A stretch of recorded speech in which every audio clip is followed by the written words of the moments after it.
It's beautiful to be with everyone. I'm so excited to be talking about this. I don't know how the divine always gives me a message like, it's coming up, you're going to get to speak at Unity of Santa Rosa, what's happening? And I pulled off my shelf one of my really favorite books, and I'll put the link in the chat later in case some of you might decide you want to get this book.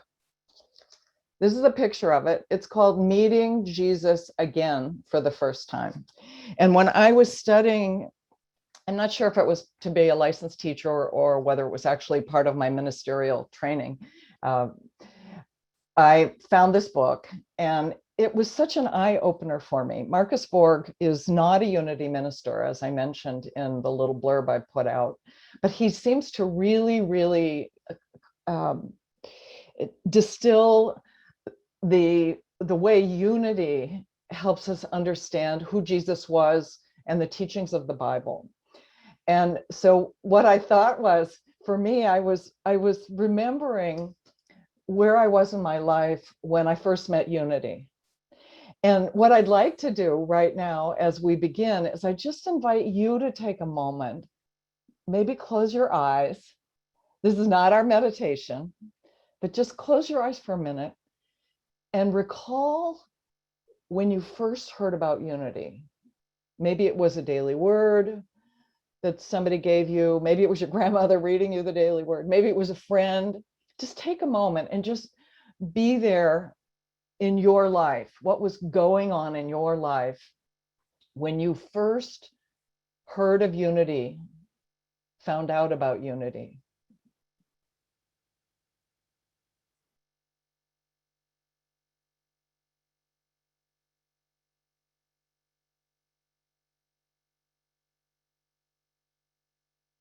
So just anchor that for yourself and maybe come back to it later as we go through our time together, and also after the service is over, to just reflect a bit more on how you met Unity for the first time. Where were you in your life?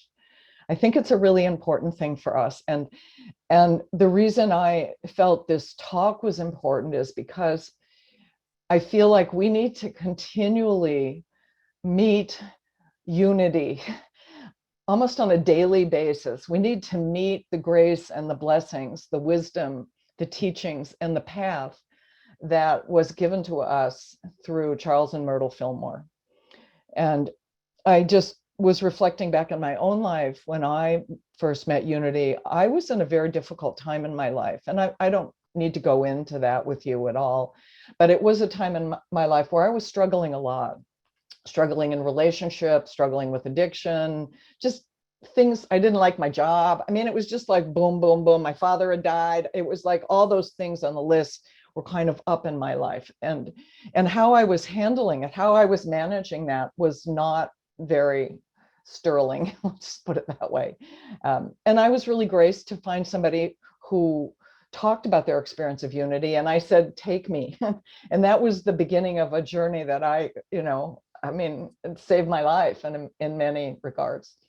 And I think it's really important for us to understand what Unity represents as a movement, as a spiritual movement, as a spiritual path, and how it is so deeply embedded into who Jesus was as a wisdom teacher. And I think as we begin to understand that, we'll understand a bit more about Charles and Myrtle Fillmore, who were the founders of Unity.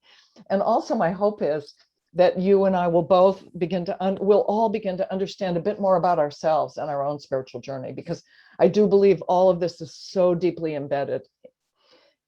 It was funny as I was thinking about this and thinking about the church, Unity of Santa Rosa, thinking about my church in Berkeley, thinking about the church in Marin and other churches I've been connected with. I used to work for Unity in Palo Alto, which at the time was a huge church. We had huge in Unity, it was 800 people.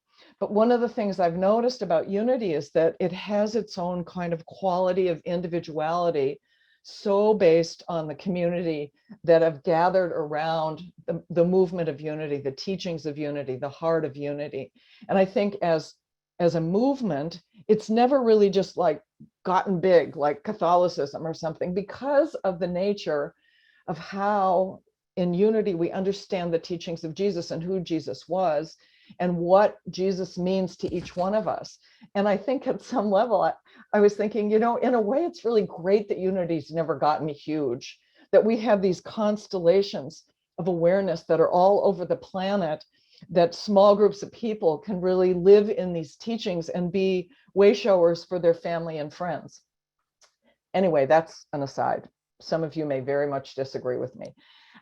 So the piece I want to talk about that I got from Marcus Borg and from this book of Meeting Jesus for the First Time is a deep understanding of who Jesus was in his time, and as a wisdom teacher, how he was literally very much a subversive. He was teaching a very alternate wisdom from the conventional wisdom.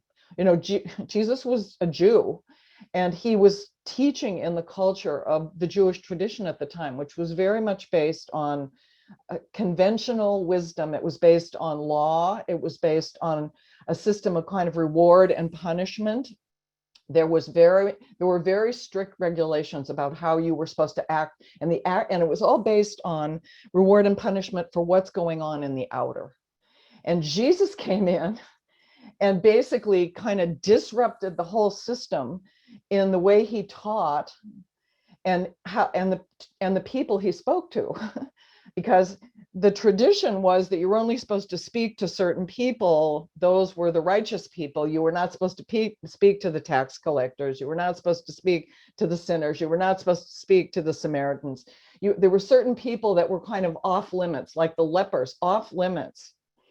But Jesus turned the tables on everything, because he basically, rather than speaking to the priests and the teachers in the temple, he would go out and he would speak to those people that nobody had spoken to before, the outcasts in a sense. And what he did was he turned the kind of traditional wisdom, which was you must obey the law, you must act in this certain way, upside down. He was, in a way, he was very much like the Buddha. He was very much like Lao Tzu in terms of being a teacher. He was a teacher of a path, a transformational path. He was not saying you have to do this, this, this, and this, and then you're going to get there. He was always talking about looking inside yourself. Take a look and see what is happening inside you. That's where the wisdom is. Constantly he was talking about that. I love one of the things that St. Augustine said was that as human beings, we seem to have this search for and this appetite for the infinite. We're always kind of wanting something outside of what we can experience and what we can know. And Jesus was very much about inviting people into that field of a new reality, a new awareness, a new consciousness. He was not about conventional wisdom. He was not about the culture, the consciousness of the existing culture. I love what Marcus Borg says. He talks about this encultured consciousness, and he said he sees it as 3 A's, the 3 A's of the encultured consciousness. And he wrote this book. He died in 2015, so he wrote the book, I think maybe 20 years ago. But he said these 3 A's are achievement, affluence, and appearance. And at the time he wrote the book, that was probably what was going on in the culture. And I was thinking about right now, we still live in this similar kind of culture, don't we? Where we're focused on achievement and success. We're focused on affluence, making money. We're focused on our appearance, what we look like. This is sort of the collective consciousness that we're living in right now. And just like there was a collective consciousness in Jesus's time, it was a consciousness based on very limited set of rules, punishment, and reward. Jesus basically wanted to throw all that out.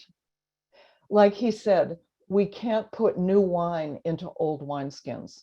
If we do that, we'll lose the wine and the wineskins will break. And I think this is what is such an important thing for us to understand in terms of the teachings of Jesus and how they were brought to us in the Unity movement by Charles and Myrtle Fillmore. Jesus was never about giving us a specific law. He wasn't about a law. He was about giving us an inner wisdom and a new vision. He talked often about vision. He said this once, can the blind lead the blind? Can a blind person lead a blind person? This is what he thought about the rule of the day, about the Pharisees and the Sadducees, of what they were doing. He said, no, the blind can't lead the blind. They will both fall down. In a sense, this is the same teaching of we can't put new wine into old wineskins. We have to be living in the present moment all the time. And our perceptions, our vision, our inner vision, our insight needs to always be alert to the present moment of what is happening, beyond whatever the conventional wisdom tells us. So I'd love to share just a story that I think we all know, because I think this is kind of indicative of who Jesus was. Jesus was what Marcus Borrowed called a spirit person.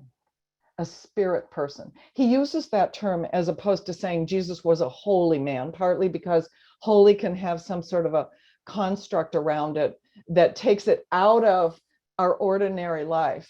And also man, because it's gender neutral. So a spirit person, he said Jesus was a spirit person. He was a mediator from this realm into the realm of spirit. He was a conduit and a funnel for the spiritual life to be embedded in our everyday life, for us to move beyond this attachment to the outer, to achievement, to affluence, to appearance, to people, places, and things, to a deeper connection of a reality that's much greater than what we know as physical. And I wanted to just read something. I was kind of struck by this. You know, Charles Fillmore, the co-founder of Unity with his wife Myrtle, was quite an extraordinary spirit person himself. He was a deep and powerful mystic. It's said by his granddaughter, Rosemary Fillmore Ray, that she used to bring her friends into the house, into her grandmother's house, and granddad would be sitting there in his chair with his eyes closed, and he'd be sitting there for hours. And Rosemary's friends used to go, you know, like, what's wrong with him? Oh, he's just meditating. He's just, you know, he's just in the spirit. That was just part of what Charles Fillmore did on a daily basis. He would connect in and go to headquarters, he called it. And one of the things Charles Fillmore created, and I just want to show this because to me, it's an astounding example of what a spirit person like Charles Fillmore can do. This is called the Metaphysical Dictionary, Charles Fillmore, and it's big. If you have a Bible, it is big like a Bible. Charles Fillmore, over his life, he didn't write this. People compiled it in 1931. Over his lifetime, he went through every place, every name in the Bible, and he took from his realm of spiritual mediation as a spiritual conduit, as a funnel for the divine. He took an understanding of what that particular location, what that particular character in the Bible, what that meant on the spiritual journey. And I just looked at this right before I came to speak to you. I just kind of looked at the beginning of it, and I thought there was something so beautiful in here. It said, Charles Fillmore was an innovative thinker, a pioneer in metaphysical thought at a time when most religious thought in America was entirely orthodox. Read Sadducees, Pharisees, read the time of Jesus, what was going on. Very, very orthodox. Charles Fillmore was a lifelong advocate of the open, inquiring mind, and he took pride in keeping abreast of the latest scientific and educational discoveries and theories. Many years ago, he wrote, "What you think today may not be the measure for your thoughts tomorrow." And it seems likely that were he to compile this book today, he might use different metaphors, different scientific references, and so on. And I just love that, because beyond that, I remember hearing once that Charles Fillmore said, "I reserve the right to change my mind." This is one of the things about Unity that I just want to meet Unity again for the first time, because I really feel like we all, wherever we started in Unity, we learned things, we had teachings, you know, you listen to me give a lesson and I interpret something, but it's always about meeting it again for the first time with new eyes, with who we are in the present moment. This is what Fillmore did, and it's what I believe we're called to do and be in the unity movement. We're called to be always feeling and experiencing with a fresh eye, with a mind that's open as a spirit person to whatever the story is that might be coming to us. It could be a story from the Bible, and that's what I'm going to look at in a minute with you. It could be just the story that's happening in your life right now. It could be what's going on in our culture right now. We are called to be spirit people in our culture. There's this orthodoxy happening in our culture. There's this similar to what was happening in the time of Jesus. There's people who are being seen as outcasts. There's this sense of separation that's happened in our culture.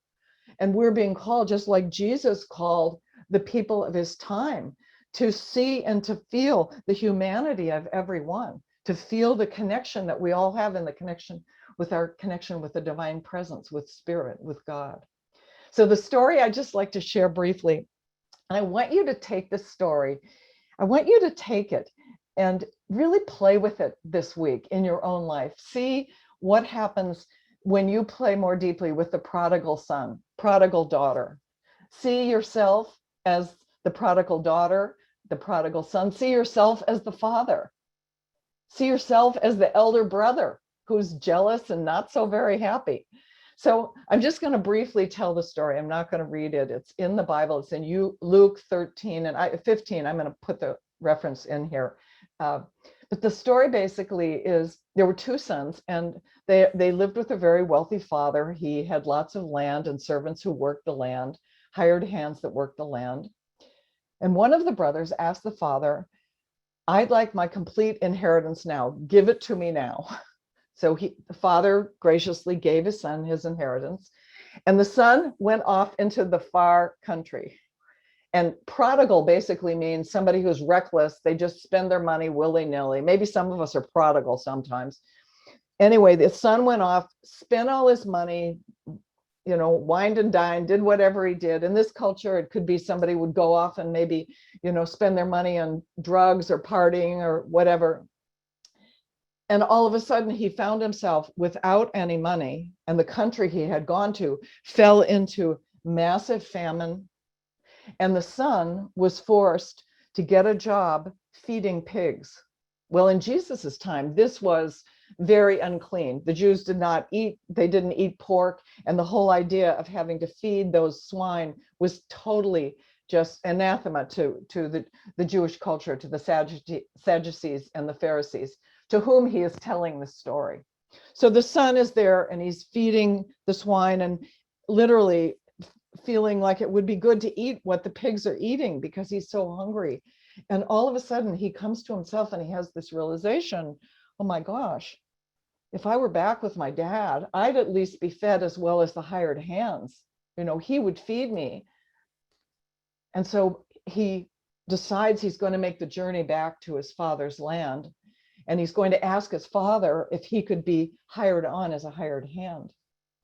And as he's making his way back to his father's land, he sees someone from far off coming toward him, and he doesn't think who it might be, just doesn't think it's for him because no one knows he's coming. But turns out it's his father. And his father's coming toward him, and he's so excited and so happy to see his son. And he calls for his servants to bring the robe and bring the ring and bless my son and, sandals for his feet, dress him up, and let's have a party. We're going to kill the fatted calf. We're going to have a big party because my son who's been lost has now returned. And then the elder brother is not very happy. How can this be? I've been here all this time with you, Father, and I've been taking care of your land and helping you, and yet you've never thrown a party for me. What's the deal? How come my brother, who's just squandered everything, how come he gets that? And the father in his graciousness says, but you've always been here. You've always been my beloved son. Everything I have has always been yours. This is such an incredible story. Do you see yourself in any of these parts of this story? Do you see the times in your life when you've squandered the things that you've been given as a child of God. Remember Myrtle Fillmore, I am a child of God, therefore I do not inherit sickness. That we are ever connected to the presence of the divine. Just like the Father can be that representation of the divine presence. It's also an aspect inside of us, I believe, that knows exactly who we are.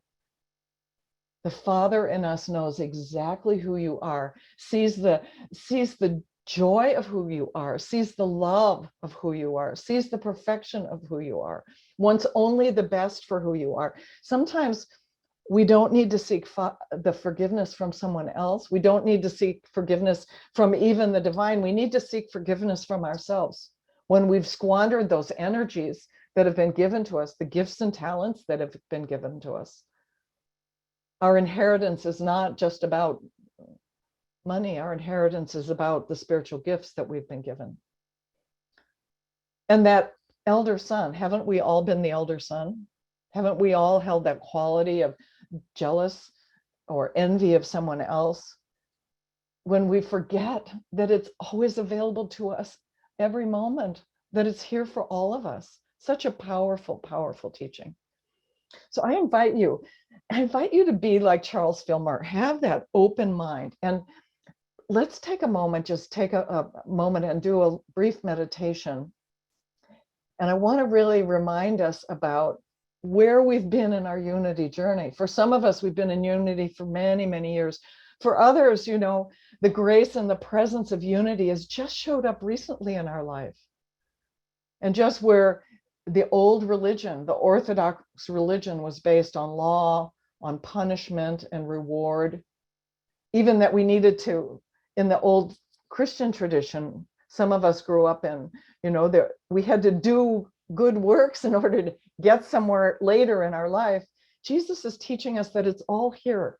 The grace of the divine is present in our lives in every moment when we're willing to open ourselves up to the presence of spirit, when we're willing to be spirit people, when we're willing to be a mediator of spiritual energy, when we're willing to go to the mountaintop as Jesus did and meditate and open ourselves up to divine insight. So let's take a moment now. I invite you to close your eyes.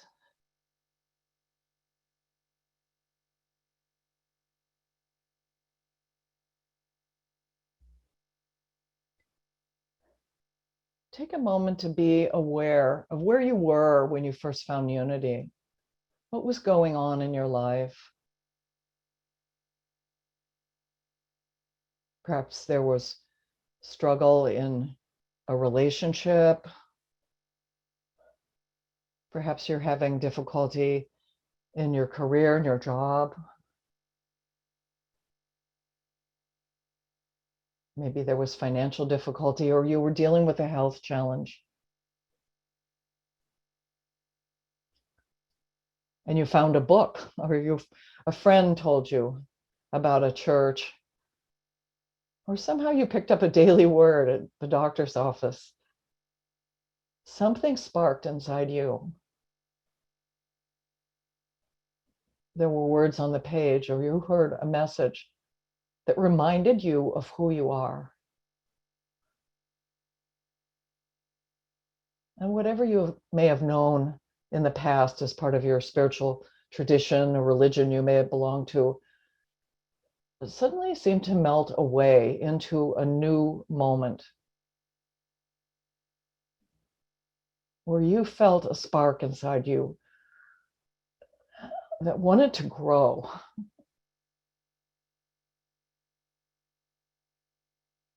And however that spark grew inside you, you felt this deep calling to a path that was not the proven path that others had been trod before.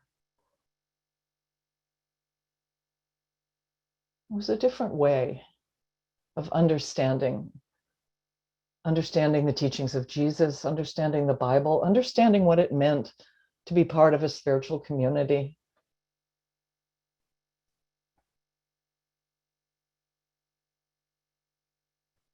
So tuning into your heart right now,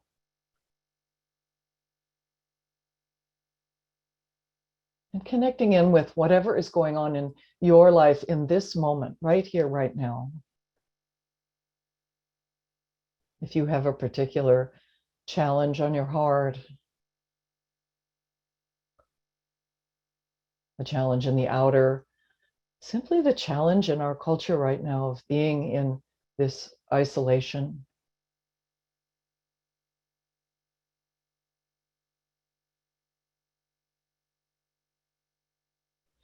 Feel into this unity experience. Open yourself as a spirit person, as a mediator of spirit, to bring into your life the gift and the grace of the unity message, of Jesus's message, that you are ever one with the divine presence, that your inheritance of health and vitality, of wisdom, of strength, of faith, of power, your capacity to say yes and to say no is ever present in you. And as you tune into this awareness, feel a sense of joy expanding in your heart. A joy of the power of love that is the grace given to us moment to moment, that connects us through all colors, through all races, through all religions, through all cultures, as spiritual beings having this human experience. And open yourself to the wisdom and the grace of Jesus again, to the wisdom and power of the teachings that come through unity, through Charles and Myrtle Fillmore, through the many unity teachings that have graced us over the years. And know that just as they have gifted us with their wisdom, there is a wisdom inside you that's ready and waiting to be heard, to be spoken, to be shared in the world as your life, as your gift. So, giving thanks for this power, take a moment in the silence.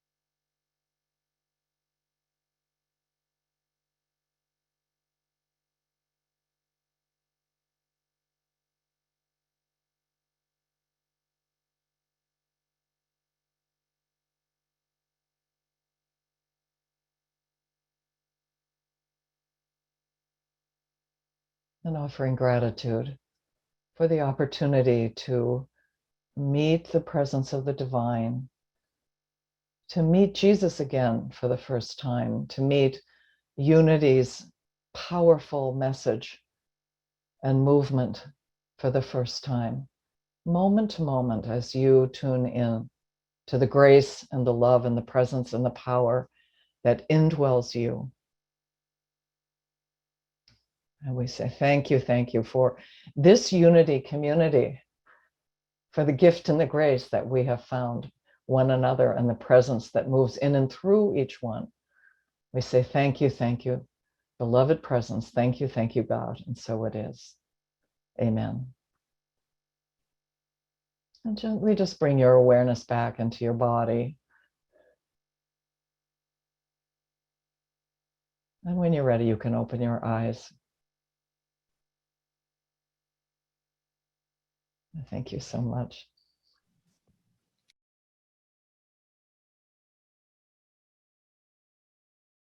So my benediction is that we should all have our screen open and behold the Christ in the faces of everyone here.